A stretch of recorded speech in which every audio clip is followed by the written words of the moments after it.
daawe netuufu tugijja kuba maseeka abeesigwa betugijjako. Amaseeka abeesigwa tubategeera tutya? Wabaddewo amaseeka abalungi babaako be batulaga nti oyo oba okuba nti tusobola okubalabira ku bigambo byabwe n'ebitabo byabwe babawandiise. Edda byalinga bitabo ng'oluusi omumanyi tamanyiddwa nnyo era n'abamanyi tebamwogerako bingi, naye tugenda obikkula ebitabo bye ng'okuva bwakibikudde qala Allah qala Rasulullah qala sahaba umanya nti ono. Naye bw'ogenda obikkula ekitabo n'osandika kusangamu Wakayima ne Wango gundi zika bwe lyatwala akanyama gamba ono yali seeka ki? Kati mu bitabo ne mu misomo osobola okwawulira kuno mayo ono nno yali kino. Oba oluusi ekirala naye nga kikulu be bayizi baseeka oyo. Buli bw'olaba abayizi bakuyambako okutegeera sheekhe yali bw'ati ng'otunuulidde abayizi be bakola ki? Bafulumiza bakuyambako okutegeera.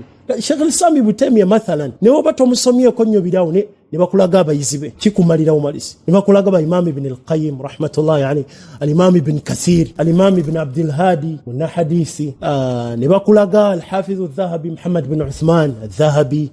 Imma obatule bagenda okugamba sheikh waabwe ogolooza kiseeka waabwe ate kibaki babakulaza abayizi bokka be yakola ki be yasomesa rahimahullahu tabaraka wa taala. Mathalan Sheikh Abdurrahman al-Sa'di oba yagala okutegeera obuzito bwe ne bagamba mu ku bayizi be Sheikh Muhammad bin Salih al-Uthaymin muyizi we mukulu. Oba okyabuuza Sheikh Sa'diyani Imam Abdurrahman al-Sa'di ng'omaze owulira Muhammad bin Salih al-Uthaymin oba ntegereka. Oba okyabuuza al-Imam Sa'diyani ng'olabye omuyizi we.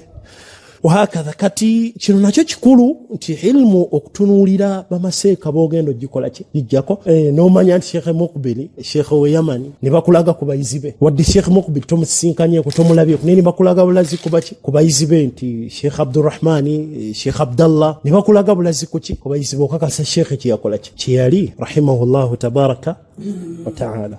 Kati ilmu kikulu okujijja kubani kwa maseeka yene faida nkulu wano nti tekimala omuntu genda bugenzi ku Sheikh Google tijajja okujja ilmu kubayo kati ejjuddeyo buli kimu kyonna kisuulibwa okwo ne abafere bamafia bali okwo ennaku zino kati kwe bali abateekako ne hadithi enfu ngeno wansi bagenda okuteekerako sahahu al-Albani ebyo mwabirabyeko oba gyebiri ne baleeta hadithi abamu ne bagiteekako rawahu al-Bukhari wa Muslim nga teriyo nga bigambo bifu nenge ne bakuteddewo nti erimu Bukhari ne muki kati kimala kuba nti ilmu ogenda bugenzi ku mitimbagano ku Sheikh Google kuba Sheikh Google yakwesanga talina kyatamanyi ne kyatamanyi tayinza gati kyo sikimanya agamba gotaddemu ekifo talina ye Sheikh Google agamba nti ekyo kyo awanise takikola ki ayinza kulaga bulazi ti gotaddemu ekifo teekamu ekirala wahakadha amanya abeesigwa betegerere tuula wansi etubajjako ilmu entuufu